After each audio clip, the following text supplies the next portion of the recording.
인문 논술 중에서도 일부 수리 논술을 출제하는 대학들이 꽤 있습니다. 어떤 대학들이 수리를 출제하고 출제 범위는 어떻고 난이도가 어떤지에 대해서 질문이 되게 많았어요. 그래서 이번 영상에서는 제가 인문계열 수리 논술에 대해서 총 정리해 드리도록 하겠습니다. 최강 논술 이모유 프로입니다. 인문 논술에서 수리를 출제하는 대학은 건대, 경희대, 숭실대, 연세대, 이대, 중앙대, 한양대 정도가 있습니다. 이 대학들을 하나씩 살펴보도록 하죠. 먼저 건국대. 건국대는 인문사회2 그리고 KU 자유전공에서 수리를 봅니다. 인문사회1은 수리가 없어요. 인문사회2는 범위가 확통까지, 그리고 KU 자유전공은 선택과목 없이, 왜 그러냐면 얘네가 계열 통합 모집이기 때문에 선택과목 없이 수학, 수1, 2에서만 출제합니다. 전부 다 이쪽은 100점이 60점으로 높기 때문에 당락에 상당히 큰 영향을 미치는 게 수리논술입니다.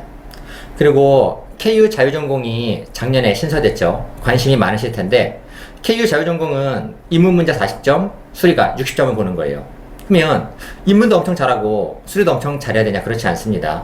특히 자연계에서 이쪽으로 보는 친구들이 있긴 하겠지만은 자연계에서 건대, KU 자유전공을 인문으로 보는 친구들은 절대로 수리가 강한 친구들이 아니에요. 그래서 KU 자유전공은 인문, 수리 전부 다 최상위 학생들이 합격하는 전형이 아닌 거고, 인문도 어느 만큼 꽤 잘하고 수리도 꽤 잘하는 친구들, 최상위가 아니어도 둘 다 딱히 빠지지 않는 친구들이 지원했을 때 가장 좋은 성과를 볼 수 있는 전형입니다. 다음은 경희대. 경희대는 한예를 포함한 사회계열 전체가 수리논술 35점짜리 하나를 봅니다. 인문계열은 수리가 없죠. 공지된 범위는 없어요. 하지만 실제 기출을 보면 문이과가 통합된 이후에는 항상 수학, 수 1, 2에서만 나왔습니다. 확통해서 나온 적이 없었어요. 그리고 난이도는 수리를 보는 대학 중에서 상당히 낮은 편입니다. 그리고 경우에 따라서는 이게 진짜 수리인가? 라고 싶을 정도로 쉬운 문제가 꽤 나왔어요. 아마도 그냥 수학 시간에 생존해 있나 여부를 판단하는 시험 정도라고 느낄 정도의 쉬운 문제가 종종 출제되기도 합니다. 그래서 수학 35점은 당연히 만점을 받아야 되는 거고요. 그 다음에 나머지 인문 논술에서 감점을 최소화시키는 게 합격의 지름길이 될 겁니다. 숭실대. 숭실대는 경상계열에서 수리를 봅니다. 인문사회계열은 수리가 없어요. 항상 문제 위에 제시문이 나오는 거고 그 제시문 안에 경제와 수리에 대한 정보가 다 나와 있습니다. 그래서 소재가 경제가 나오긴 하지만 문제가 워낙 쉽기 때문에 경제 과목을 선택하지 않아도 충분히 문제를 푸는 게 가능합니다. 전반적인 난이도가 상당히 쉬운 편이거든요. 그리고 문제는 전체가 두 문제가 나와요. 1번 50점, 2번 50점인데 1번은 인문이 나오고 2번은 수리가 나오는 경우가 있어요. 그러면 수리가 50점이고 그 다음에 1, 2번 전부 다 수리로 가는 경우가 있어요. 그때는 수리가 100점짜리가 나오기도 합니다. 다음은 연세대. 연세대는 학과 불문 모든 인문계열 친구들이 동일한 문제를 풉니다. 그리고 네 문제 중에서 마지막 한 문제가 수리논술을 꼭 풀게 돼 있어요. 인문이 꽤 어려운 데 비해서 수리는 상당히 쉬운 편입니다. 난이도는 보통 수능 수학 기준 4등급 정도면 편하게 풀었고요. 5등급 친구들도 일부 푸는 친구들이 있을 정도였어요. 범위는 문이과 통합 이전에는 거의 확통을 선호했고요. 문이과가 통합된 이후에는 단 한 번도 확통을 낸 적이 없어요. 확통 내지 않고 전부 다 수학, 수 1, 2에서 출제해 왔습니다.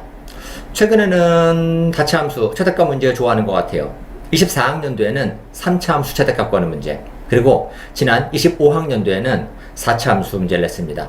문제가 작년 문제는 아직 공개되진 않았지만 아시다시피 문제가 유출이 됐죠. 그래서 보니까는 여전히 함수의 최대값 문제 냈고, 애들이 연세대는 수리가 어렵다고 말하는 애들을 거의 본 적은 없습니다. 인문이 어렵고 수리는 꽤 쉬운 편이에요. 다음은 이화여대.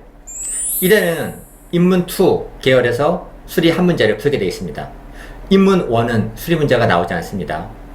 숭실대처럼 경제 지문을 주고 관련된 문제를 풀어나가는 방식이에요.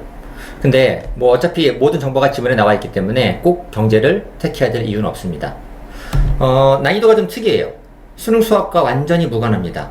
확통도 안 나오고 함수도 안 나오고 그냥 경제 수학이라고 보시면 되는 거예요. 말씀드린 것 같이 경제 수학에 대한 대부분 정보는 지문 안에 있는 거고요. 그래서 수능 수학과 무관하기 때문에 수학이 꽤 잘 나오는 친구들도 어렵다 그러는 아이들이 있고요. 그 다음에 또 반대 경우도 있어요. 누가 쉽다고 느끼는 거냐? 출제 범위가 되게 제한적입니다. 경제 범위에서 나오긴 하는 건데 뭐 비교 우위라든가 아니면 뭐 수요 공급 혹은 복리 계산하는 거 한정된 범위에서 문제가 아주 반복적으로 나오기 때문에 최근 10개년 기출을 갖다가 마스터해 보면은 되게 편하게 풀 수 있지만 내가 수학 좀 한다고 그냥 대충 시험 보러 가면은 정말 어려운 학교가 되기도 합니다. 다음은 중앙대. 중앙대는 경영 경제를 지원하면 수리를 보게 되어 있습니다. 인문사회 계열은 수리가 없어요. 공식적인 범위는 수학, 수1, 2, 확통이지만 실질적으로 대부분 문제들은 확통에서 출제가 됐어요. 확통 선호가 아주 뚜렷한 학교가 중앙대입니다. 배점은 20점으로 수리를 보는 대학 중에서는 가장 낮은 편이에요. 문제는 꽤 풀만한 문제가 나옵니다. 그래서 현실적으로는 수리 20점은 거의 맞아야 되는 거고 그 다음에 당락은 나머지 80점을 차지하는 인문에서 결정되게 됩니다. 마지막 한양대. 한양대는 상경계열과 인터컬리지에서 수리 논술 50점짜리를 출제합니다. 인문계열만 쓰면은 수리가 나오지 않겠죠. 공식적인 범위는 수학, 수1, 2, 미적, 확통, 기하 3개 다 있지만 아직까지는 미적 기하에서 출제된 적이 단 한 번도 없습니다.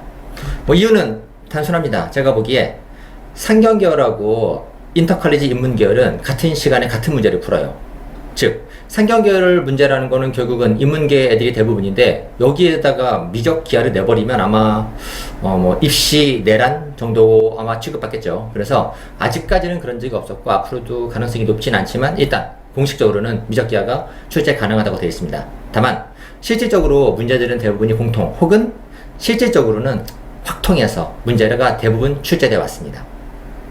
자, 제가 총 정리해 드리자면 제가 오늘 영상을 찍은 목적은 아이들이 수리 논술을 포기하지 않았으면 좋겠다는 마음에서였습니다. 자연계 수리 논술은 수학 등급으로 봤을 때 1, 2등급을 요구하는 어려운 문제가 나오지만 인문계열 수리 논술은 그렇지 않아요. 그냥 3, 4등급 정도면 충분히 풀만한 문제가 나오기 때문에 그런 겁니다. 즉 인문계열 수리 논술은 수학 능력이 탁월한 아이들을 선발하는 게 목적이 아니고 수학에 대한 기본적인 이해를 가지고 있는가, 수학 시간에 숨을 쉬고 있었나 판단하는 게 목적이기 때문에 그렇게 센 문제들이 나오지 않아요. 그래서 실제로 아이들도 엄청 쫄아 있다가도 기출문제를 보고 나면 수리가 꽤 쓸만하구나 라고 생각하고 지원하고 합격하는 친구들이 꽤 나오기 마련입니다. 그래서 많은 친구들이 상경계를 가고 싶어 하지만 수리의 질에 겁먹고서 포기하는 경우가 되게 많거든요. 그래서 정말로 자기 실력 보고 그리고 기출문제 좀 보고 나면은 생각보다 쉬운 게 수리이기 때문에 질에 겁먹고 너무 빠르게 포기하지는 말고요. 많은 아이들이 진짜 원하는 게 상경계열이니까 이쪽에다가 지원할 수 있는 기회를 많이 가져갔으면 좋겠습니다. 사실 오늘 주제가 좀 단순하다고 생각해서 한두 시간 예상하고 작업하는 거였는데 하다 보니까 하루가 다 가버렸네요. 자, 제가 영상 열심히 만든 만큼 많은 분들에게 도움됐으면 좋겠고요. 관련해서 궁금한 거는 댓글로 달아주세요. 제가 댓글 답변도 드리긴 하겠지만 또 주요 이슈에 대한 질문이 나오면 제가 새로운 영상 만들어 올리도록 하겠습니다. 그럼 지금까지 최강논술 이모의 프로였습니다.